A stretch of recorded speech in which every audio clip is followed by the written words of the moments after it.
Find the correct sentences regarding the SAARC charter among the following. So SAARC charter కి సంబంధించి ఈ కింద మనకి కొన్ని ఆప్షన్స్ ఇచ్చారు, దాంట్లో ఏవి కరెక్ట్ అని అడుగుతున్నారు అనమాట. SAARC is the full form of South Asian association for regional Cooperation. So SAARC ఈ యొక్క ఫుల్ ఫామ్ ఏంటి అంటే South Asian association for regional Cooperation. So మనకి ఇది కరెక్టే అనమాట. December 8 is selected as SAARC charter day.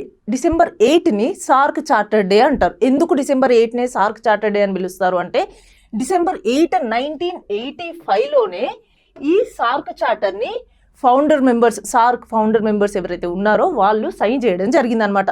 So Dhaka, Bangladesh యొక్క capital ఢాకాలో జరిగిన ఈ సమ్మిట్లో ఫౌండింగ్ మెంబర్స్ 7 ఫౌండింగ్ మెంబర్స్ ఎవరైతే ఉన్నారో వాళ్ళు ఈ సార్క్ చార్టర్ని సైన్ చేశారు. అందుకే ఎవ్రీ ఇయర్ డిసెంబర్ 8ని సార్క్ చార్టర్ డేగా జరుపుకుంటారనమాట. సో మనకి ఈ ఆప్షన్ కూడా కరెక్టే. SAARC was established on December 8 1985 in Dhaka, the capital of Bangladesh. So ఇది కూడా మనకి కరెక్టే. Afghanistan became the 8th member country in the 14th SAARC summit held in New Delhi in April 2007. మనకి ఇది కూడా correct option. So all of the above are correct. అసలు సార్క్ అంటే ఏంటో చూద్దాం. సార్క్ అంటే ఏంటి, మనం ఇక్కడ చూసినట్టయితే South Asian association for regional cooperation. అంటే సౌత్ ఏషియన్ కంట్రీస్ అన్నీ కలిసి కట్టుగా రీజనల్ కోఆపరేషన్ అంటే ఎకనామిక్ డెవలప్మెంట్ కానీ, సోషల్ ప్రోగ్రెస్ కానీ, కల్చరల్ డెవలప్మెంట్ వైజ్గా కానీ వాళ్ళు ఆ సార్క్ కంట్రీస్ ఏవైతే ఉన్నాయో వాళ్ళ రీజనల్ డెవలప్మెంట్కి సంబంధించి డిస్కస్ చేసుకుంటారు, రీజనల్ గ్రోత్ అండ్ డెవలప్మెంట్కి సంబంధించి.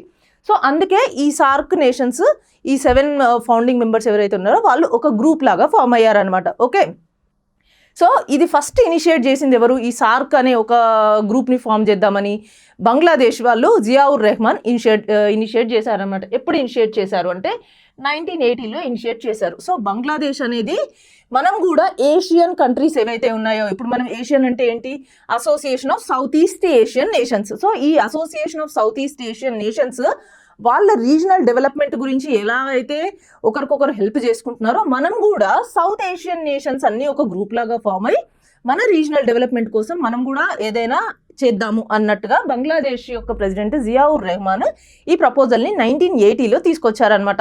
So after few discussions multiple కంట్రీస్తో, సార్క్ కంట్రీస్తో డిస్కషన్స్ చేసిన తర్వాత 1985 డిసెంబర్ 8 రోజున ఈ సార్క్ అనేది ఒక organization, intergovernmental organization form అయింది. మరి ఎవరు ఈ సార్క్ యొక్క ఫౌండింగ్ మెంబర్స్ ఎవరు అంటే సార్క్ యొక్క ఫౌండింగ్ మెంబర్స్ వచ్చేసి మనకి మన ఇండియన్ నేబరింగ్ కంట్రీసే, బంగ్లాదేశ్, భూటాన్, ఇండియా, నేపాల్, పాకిస్తాన్, శ్రీలంక, మాల్దీవ్స్. ఈ 7 కూడా ఫౌండింగ్ మెంబర్స్ అనమాట. మరి ఆఫ్ఘనిస్తాన్ ఎప్పుడు జాయిన్ అయింది అంటే ఆఫ్ఘనిస్తాన్ 2007లో ఈ సార్క్లో ఒక మెంబర్ లాగా జాయిన్ అయింది.